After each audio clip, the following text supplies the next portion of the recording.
Nah sekarang kita kehilangan itu. Yang paling ironis, yang paling disayangkan adalah kadang-kadang sholatnya di tempat yang sama, kumpulnya di tempat yang sama, tapi masih memendam pertikaian dan permusuhan. Ittaqillah. Yang paling bahaya begini, ngajinya ayat yang sama, Qur'annya sama, 114 surat, tapi ternyata selesai ngaji kok saling mencela.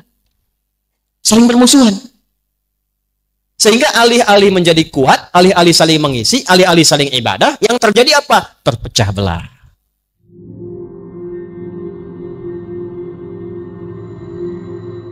Yang pertama kita ingatkan kembali, Quran surah ketiga Ali Imran ayat 103. Kita cepat saja. A'udzu billahi minasyaitonir rajim. Bismillahirrahmanirrahim. Wa'tasimu bihablillahi jami'an wa la tafarraqu. واذكروا نعمة الله عليكم إذ كنتم أعداء فألف بين قلوبكم فأصبحتم بنعمته إخوانا وكنتم على شفا حفرة من النار فأنقذكم منها كذلك يبين الله لكم آياته لعلكم تهتدون. صدق الله العظيم. Saya ingin cerita dulu sebelum membahas ayat ini. Dulu sebelum Nabi Muhammad sallallahu alaihi wasallam diutus menjadi nabi dan rasul, suasana kehidupan pada masa itu jauh dari persatuan. Saya ulangi, jauh dari persatuan. Hampir rata-rata di semua aspek bertikai dan bersaing dengan cara yang tidak sehat. Pedagang saling tipu dan curang. Yang punya kedudukan bagaimana bisa naik, yang di bawah tetap berada dalam keadaan terjepit. Semua aspek. Dan ada 4 golongan pokok. Jadi kalau mau masuk golongan elit di masa itu 4 golongan. 1, ada golongan tujar, para pedagang. Yang kedua, ada golongan asy'ara, para seniman. Yang ketiga, ada golongan kahin, jamaknya kuhan, dukun. Dan yang keempat, sahir, tukang santet. Nah, 4 ini yang paling populer pada masa itu dan tidak pernah ditemukan pertemuan-pertemuan, perkumpulan-perkumpulan yang melahirkan maslahat, nggak ada. Jadi kebiasaannya kalau setiap hari mereka menyebar, nanti akhir pekan kumpul buat pesta-pesta. Mereka menyebar dari hari pertama Al-Ahad. Hari kedua Al-Isnin, diserap ke dalam bahasa Indonesia menjadi Senin. Hari ketiga Thulatha, ya, diserap ke dalam bahasa Indonesia menjadi Selasa. Hari keempat Arbi'ah, diserap ke dalam bahasa Indonesia menjadi Rabu. Hari kelima Yaumul Khamis, Khamsah. Hari kelima diserap ke dalam bahasa Indonesia menjadi hari Kamis. Yang keenamnya bukan Yaumus Sadis, bukan Sittah, bukan Sadis, tapi mereka beri nama dengan Yaumul Arubah. Hari berpesta-pesta, berbangga diri dan berfoya-foya, menampilkan semua hasil kegiatan yang dagang, yang cari lirik, yang semua berusaha itu selama sepekan tujuannya hanya untuk pesta-pesta. Datang ke pusat hiburan, namanya aswaq. Nanti ada suq Aqadh, suq Dumatul Jandal, dan suq yang lainnya. Puncaknya itu kumpulnya itu di Jabal Qubais. Yang kalau antum umrah, antum haji, pernah kan lihat itu ada istana raja ya di satu bangunan itu. Istana untuk menjamu para tamu-tamu raja yang akan haji atau umrah. Jadi kalau ada Grand Zamzam, sampingnya Sofwa, seberangnya itu ada istana. Nah, istana itu berdiri di atas Jabal Qubais. Jabal Qubais itu tempat paling elit. Siapa yang punya kuasa, dia akan naik ke atasnya. Siapa yang punya kekuatan, dia berada di atas. Karena itu nanti Nabi Muhammad SAW pun setelah peristiwa Isra dan Mi'raj mengumumkannya di atas Jabal Qubais untuk menunjukkan akan ada perubahan tata kehidupan setelah peristiwa itu. Yang mau saya katakan, itu setiap akhir pekan naik ke situ tanding kumpul semua. Siapa yang paling kaya dari hasil usaha, pamer. pasang status. Waktu itu kan belum ada IG ya, belum ada Facebook. Ya, itu real langsung dihitung. Ya, bukan di foto-foto, hitung. Ini paling kaya, maka akan diangkat sebagai hartawan terpandang di zamannya. Jadi kalau antum sekarang pasang status cuma buat nampilkan apa yang antum miliki, ketinggalan. 15 abad yang lalu itu langsung hartanya ditunjukkan, bukan foto-foto lagi. Jelas? Jadi kalau pasang status, foto-foto hanya untuk pamer, dulu sudah pernah ada. Kemudian yang kedua apa? Nanti yang paling bagus sastranya, syairnya, qasidahnya, itu dilombakan. Ada 16 rumus nanti disebut dengan bahr. Ada tawil, tawilun lahudunal bukhuri fadailu, fa'ulun mafa'ilun, fa'ulun mafa'ilu, kifa nabki min dhikra habibin wa manzili, bisaqtili wa bainad dakhuli fahawmali. Ada rajas, mustaf'ilun, mustaf'ilun, mustaf'ilun, mustaf'ilun, mustaf'ilun, mustaf'ilun. Sautus safiril bulbuli, hayyaja qalbi thamili, al-ma'u wa zahru ma'a ma zahri lahzul muqali, fa anta ya sayyidali wa sayyidi wa maulani, fakam tayammuni ghuzayyilun uqaqali, qataftuhu min wajnatin min fi'li hadha ar-rajuli, faqala la la la faqad ghada muharwili, wa wal walad wali wali ya waylali, fakultu la tuwalwili, fabayinu lu'lu'ali, qalat lahu hina kadha in harwadi dhulmu qali kahatan kakailali tabtabuli. Tuh, ada. Coba ulangi. Nanti yang paling bagus syairnya dikumpulkan, diurutkan 7 urutan. Yang tertingginya maka akan mendapatkan gelar Amirus Syu'ara, pangeran pujangga. Ya, dulu namanya Imra'il Qais. 7 urutan terbaik akan disalin dengan tinta emas dan ditempelkan di dinding Ka'bah. Jadi sepekan tuh cari lirik aja. Cari lirik, cari syair, nanti dilombakan. Yang terbaik ditulis dengan tinta emas, ditempel di dinding Ka'bah. Itu sejarah Ka'bah itu nanti kelak sebelum diganti dengan kain kiswah yang isinya ayat Al-Quran. Awalnya syair, seni. Dukun juga begitu. Ya, 5 hari cari mantra. Siapa yang paling efektif mantranya, diangkat jadi kepala dukun. Nggak ada. Jadi paguyuban dukun pada waktu itu sudah ada. Ya, kalau ada lagi sekarang, ketinggalan zaman. Jauh. Tukang sihir juga begitu. Tukang sihir, tukang santet ada. Ya, nanti siapa yang mantranya, santetnya paling dominan, paling cepat, paling kena, itu nanti jadi patokan. Itulah kebiasaannya. Jadi nggak ada kumpul kayak gini. Nggak ada. Allah rubah semua itu. Allah alihkan kebiasaan itu.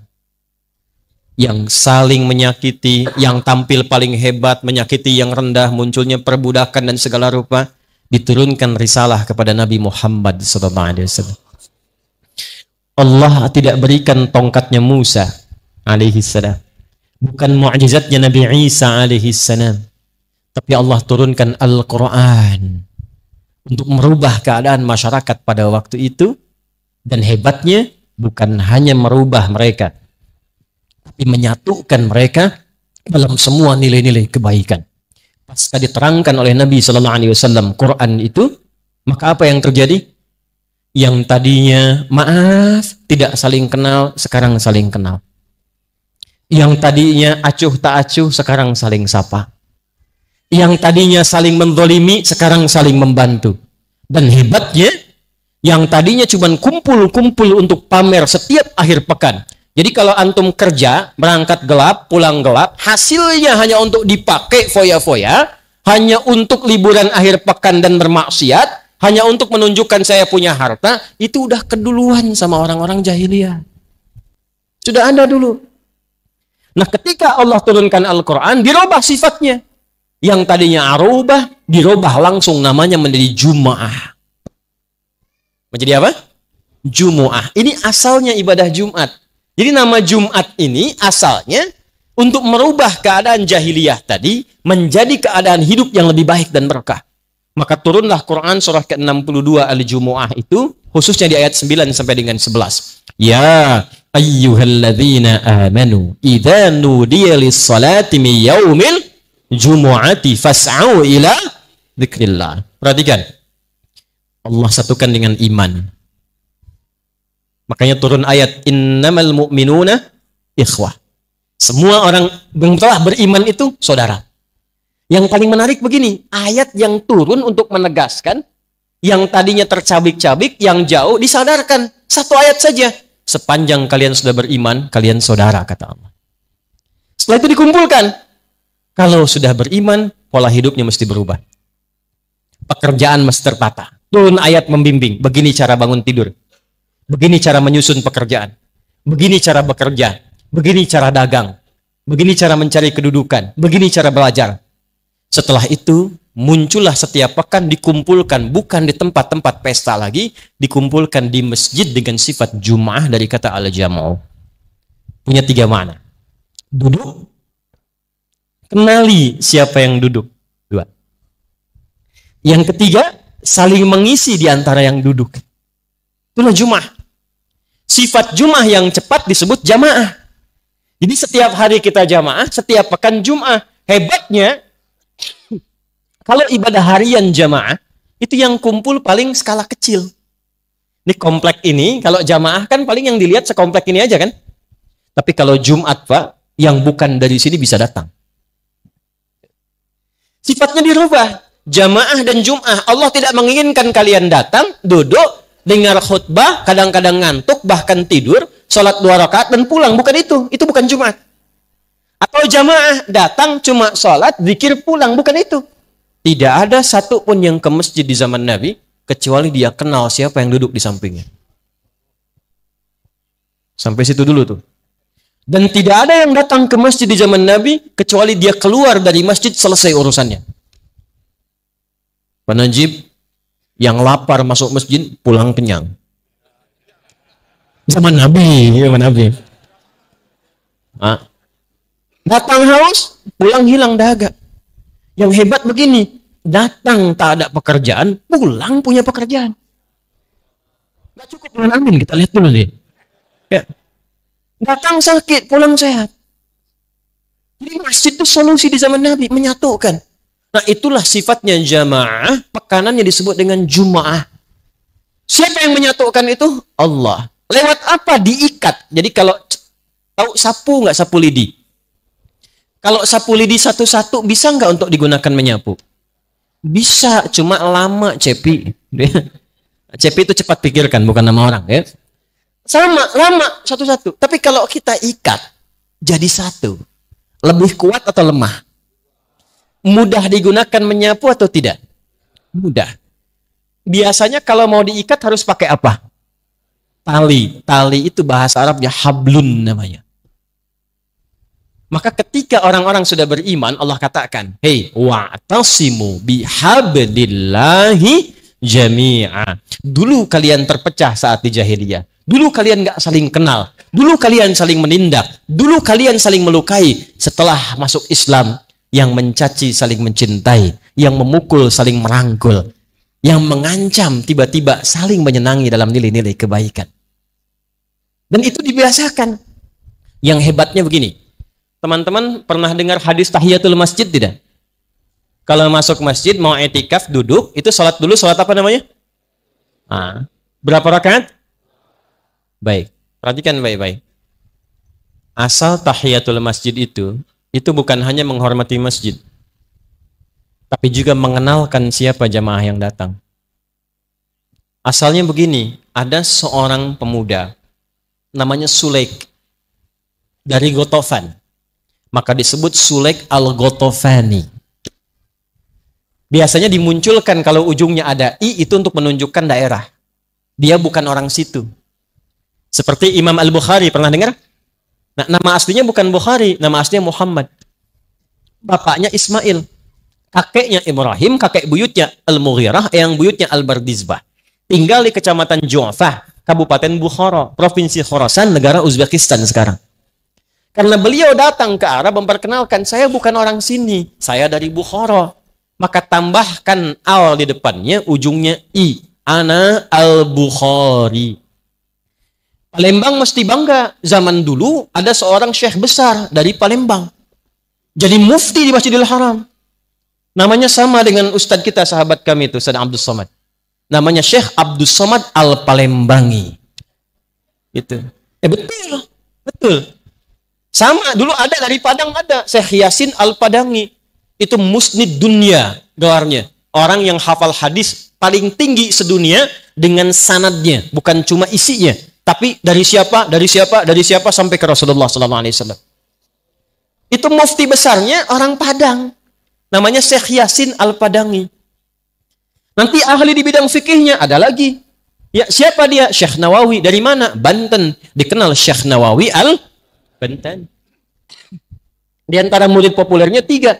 Ya, 1 Syekh Ahmad Dahlan, Muhammad Darwish yang mendirikan Muhammadiyah 18 November 1912. Yang kedua, Hadratus Syekh Muhammad Hashim bin Ash'ari yang mendirikan Nahdlatul Ulama 31 Januari 1926.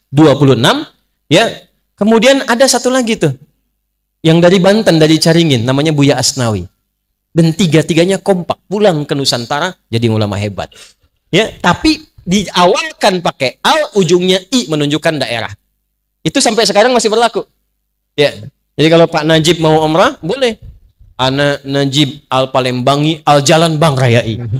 Oh, itu boleh sah. Nah, ini Sulek dari Gotofan. Sulek al-Ghatafani datang ke masjid, Nabi sedang bicara, memberikan tausiah.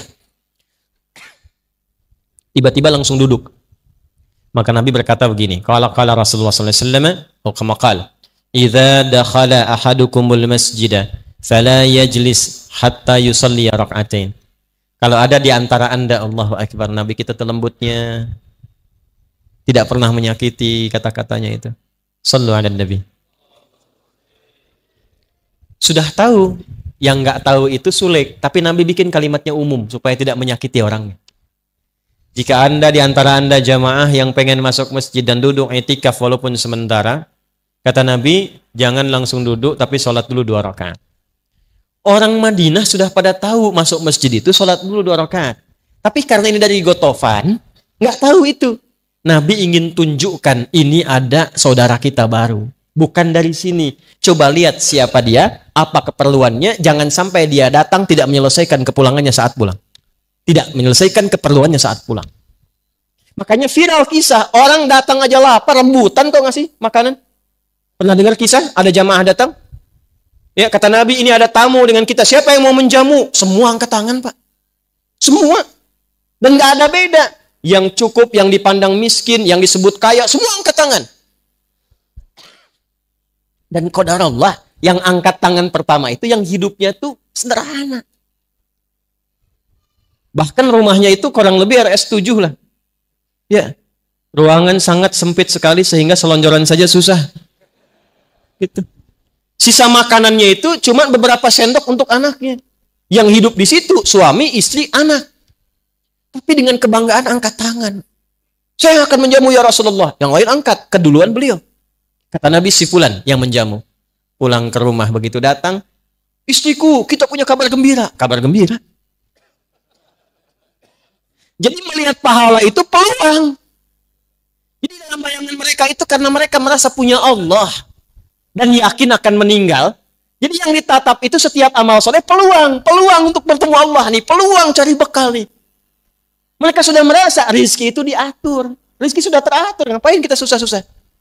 Rezeki sudah teratur, tinggal ikhtiar. Yang belum teratur itu mengkonversi rezeki sehingga menjadi bekal yang baik untuk pulang.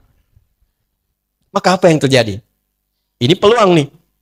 Ada apa, Pak? Tamu. Siap. Kompak. Istri menidurkan dulu anaknya. Begitu selesai, suami siap-siap, piring sudah ditata, lampu dipadamkan. Ini mohon maaf ya bahasa kitanya ini penghematan katanya. Jadi kita makannya biar enak-enak, nyaman. Istri sudah siap, suami bawa, hidangkan semua. Jadi yang satu makan dengan lahapnya, yang satu lagi tak tek tok kayak seperti orang makan. Anaknya tidur dalam keadaan menahan lapar.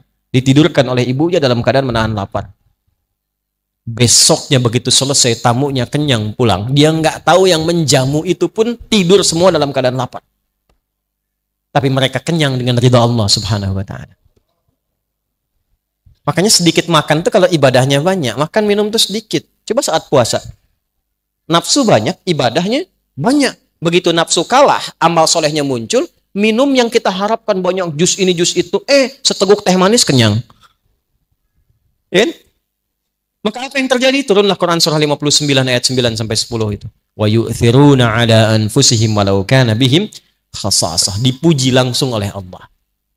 Itu masa-masa indah di era Nabi sallallahu alaihi wasallam. Jadi nggak ada satupun orang datang kecuali kenal, dan kumpulnya bukan cuma begini saja. Hati mereka pun kumpul. Jadi nggak cuma datang gini, datang, dengar tausiah, pulang, nggak kenal lagi. Tidak begitu. Nggak begitu. Kalau begitu, jahiliyah banyak. Datang, kata Abu Jahal nih. Begitu datang semua, sampaikan, bubar lagi, nggak kenal lagi. Itu zamannya jahiliyah. Maka Allah sampaikan, وَاذْكُرُوا نِعْمَةَ اللَّهِ عَلَيْكُمْ إِذْ كُنْتُمْ أَعْدَاءً فَأَلَّفَ بَيْنَ قُلُوبِكُمْ فَأَصْبَحْتُمْ بِنِعْمَتِهِ إِخْوَانًا. Kata Allah, cukup yang bermusuhan itu zaman jahiliyah saja. Setelah kita berislam, beriman, tidak ada musuhan lagi. Yang terpecah belah itu cukup zaman jahiliyah saja. Justru dengan kita berislam itu, kita punya komitmen untuk menyatu, bukan terpecah belah. Cukup saling memusuhi itu jahiliyah saja. Sebab kalau sudah beriman, fa'asbahtum bini'matihi, nikmat iman itu yang pertama Allah berikan, menyatukan kita sebagai saudara. Itu poin pertama. Kenapa saya munculkan ayat ini? Karena kita kehilangan rohnya sekarang. Yang kumpul banyak, tapi nggak kenal satu dengan yang lainnya. Coba lihat saat sholat. Nabi itu sampai hafal posisi orang sholat. Si fulan sayap kanan pojok, si fulan sayap kiri, si fulan saf kesekian, si fulan gantian karena kainnya terbatas gantian dengan istrinya sampai ketahuan. Jumatan kenal semua. Nah sekarang kita kehilangan itu. Yang paling ironis, yang paling disayangkan adalah kadang-kadang sholatnya di tempat yang sama, kumpulnya di tempat yang sama, tapi masih memendam pertikaian dan permusuhan. Ittaqillah. Yang paling bahaya begini, ngajinya ayat yang sama, Qur'annya sama, 114 surat, tapi ternyata selesai ngaji kok saling mencela. Saling bermusuhan. Sehingga alih-alih menjadi kuat, alih-alih saling mengisi, alih-alih saling ibadah, yang terjadi apa? Terpecah belah. Setelah terpecah apa? Ini yang paling bahaya. Orientasi hidupnya berubah dari mengejar akhirat menjadi mengejar dunia. Konsekuensinya ketika ini tidak dipraktekkan, di masjid nggak dipraktekkan, kumpul dalam ta'lim nggak dipraktekkan, maka turunlah hadis Nabi yang disampaikan asisten Nabi namanya Thauban, maula Rasulullah sallallahu alaihi wasallam. Apa kata Nabi? Saya bacakan, setelah itu kita urutkan kurikulumnya. Fokus. Qala Rasulullah sallallahu alaihi wasallam, yushiku an tada'a alaikumul umam kama tada'al akalatu ala qas'atiha. Nanti satu masa, kata Nabi, akan muncul di antara orang-orang yang mengaku umatku keadaannya tercerai-berai. Sampai-sampai saking tercerai-berainya dipecah-pecah seperti hewan-hewan kayak semut atau hewan-hewan melata itu memperebutkan makanan. Kan kalau diperebutkan itu jadi terpotong-potong kan? Lihat komen pertama sahabat. Qala qailun minna, berkata satu di antara kami mengklarifikasi, ya Rasulullah, amin qillatin bina yauma idzin. Ya Rasulullah, apakah pada waktu itu jumlah kita sedikit sehingga kok saling terpecah begitu? Apa kata Nabi? Bal antum yauma idzin katsir. Justru kalian itu pada waktu itu umat Islamnya itu lebih banyak dibandingkan dengan sekarang. Coba sensus. Zaman Nabi selesai tugas kurang lebih ada 12.000 sahabat. Sekarang di Indonesia saja umat Islam paling besar di dunia. Kalau 300 juta, misal 90%-nya muslim itu udah 270 juta. Jauh bedanya. Di Pakistan berapa? India berapa? Di Eropa sekarang bertambah, di Amerika bertambah. Jumlahnya makin banyak. Walakinnakum gutha'un ka gutha'is sail. Tapi kalian itu terpecah-pecah, punya orientasi hidup sendiri. Nggak kenal dengan kawan. Nggak saling mengisi lagi. Dan yang paling celaka, nggak ingat akhirat. Tunza'ul mahabbatu min qulubi aduwikum wa yuj'alu fi qulubikumul wahn. Pada masa itulah kemudian, maaf, orang-orang itu sudah tidak ada sungkan lagi dengan orang Islam. Paling-paling sedikit reaksi selesai. Umat Islam paling-paling begini selesai. Siapa tuh tokohnya? Udah aja kasih mobil A, selesai. Siapa di sana? Udah kasih pekerjaan begini, proyek, selesai. Wa yuj'alu fi qulubikumul wahn. Dan banyaknya umat Islam, maaf, jumlahnya makin banyak, terpecah-pecah, yang bahaya, tertanamlah pada diri sebagian muslim itu penyakit wahan.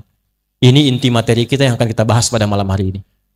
Waman wahnu ya Rasulullah, apa itu wahan yang mencelakakan ya Rasulullah? Wahan itu nanti bahayanya, di dunianya seakan sejahtera, padahal dia sedang terancam dalam kehidupan akhiratnya saat pulang.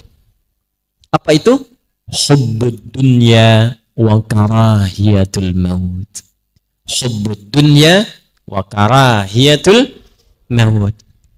Tertanamlah pada diri sebagian orang Islam itu sifat mencintai dunia yang terlampau kuat sehingga tidak siap untuk pulang ke akhirat. Pelan-pelan ya. Sikap mencintai dunia yang kuat sehingga tidak memiliki kesiapan bekal yang cukup untuk pulang ke akhirat. Nih, gampangnya contohnya begini. Contoh. Maaf ya. Kalau sholat itu untuk dunia apa akhirat? Dunianya ada, tapi bekal utamanya untuk akhirat. Sholat itu ibadah ritual, berkahnya untuk dunia. Di antara berkahnya misal, tanha anil fahsya'i wal munkar. Orang sholat pasti merubah dirinya jadi lebih baik.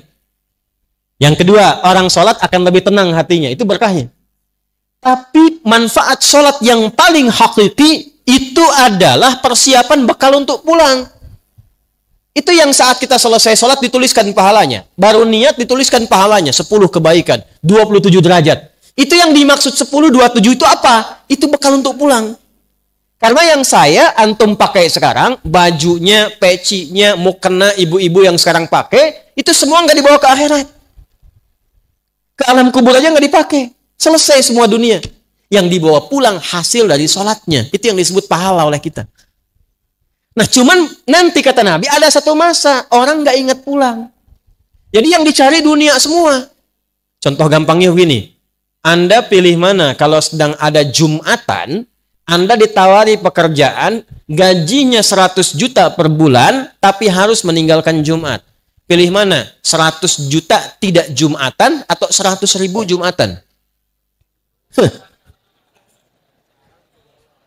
Masa?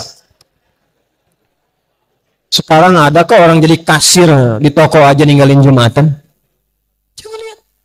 Kejadian nggak sekarang? Kayak yang pengusaha-pengusaha tuh, yang sedang tanda tangan proyek.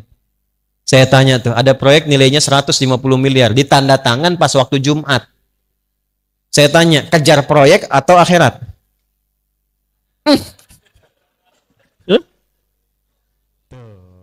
Ini masalah kita.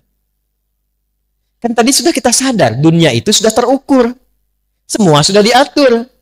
Kita Jumatan pun gak kehilangan rezeki kita. Sudah teratur. Yang belum jelas itu adalah bekal kita untuk pulangnya. Maka dari itulah kita mesti belajar penting saat ini, apa yang harus dilakukan saat masa-masa itu tiba. Ya, nanti lebih dahsyat lagi saya tunjukkan hadis nabinya. Au kama qala Rasulullah sallallahu alaihi wasallam, sayati alaikum zamanun, akan tiba satu masa. Satu, lihat baik-baik. Taqarubus sa'ah atau taqarubuz zaman. Waktu semakin cepat diakses. Setahun kayak sebulan, sebulan kayak sepekan, sepekan kayak sehari, sehari kayak sekilatan. Terasa nggak sekarang? Kayaknya baru kemarin saya ke sini ternyata sudah hampir 11 tahun. Kayaknya baru kemarin. Ya.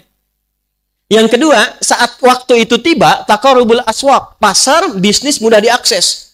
Dulu Anda ke pasar, pakai angkot, pakai ojek, datang ke situ belanja, lalu pulang. Sekarang klik handphone, datang barang. Kejadian nggak?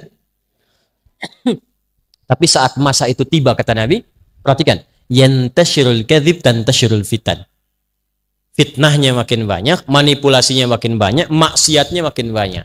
Akan ditemukan banyak hoax. Anda sulit membedakan mana yang benar, mana yang salah. Anda akan banyak menemukan bahkan yang maksiat muncul tanpa bisa kita sekat dan kita duga. Maaf, sekarang maksiat yang dulu jauh tak terlihat sekarang masuk ke saku masing-masing. Coba handphone yang sering diakses itu. Berapa gambar-gambar tak senonoh ada di situ? Berapa tayangan-tayangan yang tidak layak untuk dipandang ada di situ? Ya, berapa yang sekarang online yang dilanggar di situ? Judi online, pinjaman online, serba online tapi maksiatnya ada di situ. Dulu maksiatnya offline, sekarang jadi online. Ada maksiat online sekarang. Dulu nggak ada, offline semua, sekarang online. Kejadian nggak? Saat kita berada di masa itu, apa yang harus kita lakukan?